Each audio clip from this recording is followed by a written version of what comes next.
Dhallywood king Shakib Khan কি এবার বিশ্বমঞ্চ কাঁপাতে তৈরি? রকস্টার মুভিতে শাকিবের সেই বিধ্বংসী লুক দেখে সোশ্যাল মিডিয়ায় বইছে প্রশংসার ঝড়। কেউ বলছেন এটি তামিল সুপারস্টারদের হার মানাবে, আবার কেউ বলছেন এটি হতে যাচ্ছে ঢালিউডের ইতিহাসের অন্যতম ব্যয়বহুল সিনেমা। শাকিবের এই মেকওভারের পেছনে কত বড় টিম কাজ করছে, আর এই বিশাল বাজেটের রহস্যই বা কি? জানতে ভিডিওটি শেষ পর্যন্ত দেখুন। শাকিবের মেকওভার ও আন্তর্জাতিক মান। বন্ধুরা, শাকিব খানের প্রিন্স বা রাজকুমার সিনেমার লুক নিয়ে আপনারা অনেক উৎসাহ দেখিয়েছেন, কিন্তু রকস্টারের এই মেকওভার যেন সবকিছুকে ছাপিয়ে গেছে। এই লুকে শাকিবকে একজন প্রফেশনাল গায়কের পাশাপাশি একজন অ্যাকশন হিরো হিসেবেও দেখা যাচ্ছে। দর্শকরা কমেন্ট বক্সে বলছেন এই লুকটি সরাসরি সাউথ ইন্ডিয়ান বা গ্লোবাল লেভেলের সাথে পাল্লা দেওয়ার মতো। বিশেষ করে তার লম্বা চুল এবং চোখে সেই তীক্ষ্ণ চাহনি শাকিবিয়ানদের মাঝে রীতিমতো উন্মাদনা তৈরি করেছে।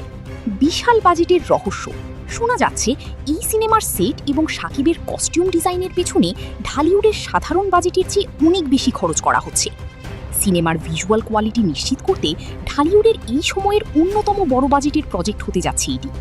যদিও বাজেটের নির্দিষ্ট অঙ্ক নিয়ে এখনই কিছু বলা যাচ্ছে না, তবে ইন্ডাস্ট্রির গুঞ্জন অনুযায়ী নির্মাতা এখানে কোনো আপোষ করছেন না। ঢালিউড কি এই সিনেমার মাধ্যমে নতুন কোনো রেকর্ড করতে যাচ্ছে? আপনাদের কি মনে হয় কমেন্টে জানান। আপনারা অনেকেই তথ্যের সত্যতা নিয়ে প্রশ্ন তোলেন, তাই আমরা চেষ্টা করছি সবচেয়ে নির্ভরযোগ্য খবরটি আপনাদের কাছে পৌঁছে দিতে। শাকিবের এই ব্যয়বহুল রকস্টার কি পারবে বাংলা সিনেমার ইতিহাস পাল্টে দিতে? আপনার রেটিং 10-এ কত দিবেন? জলদি কমেন্ট করুন, আর আমাদের স্টার এক্স গ্লোবাল চ্যানেলটি সাবস্ক্রাইব করে পাশেই থাকুন।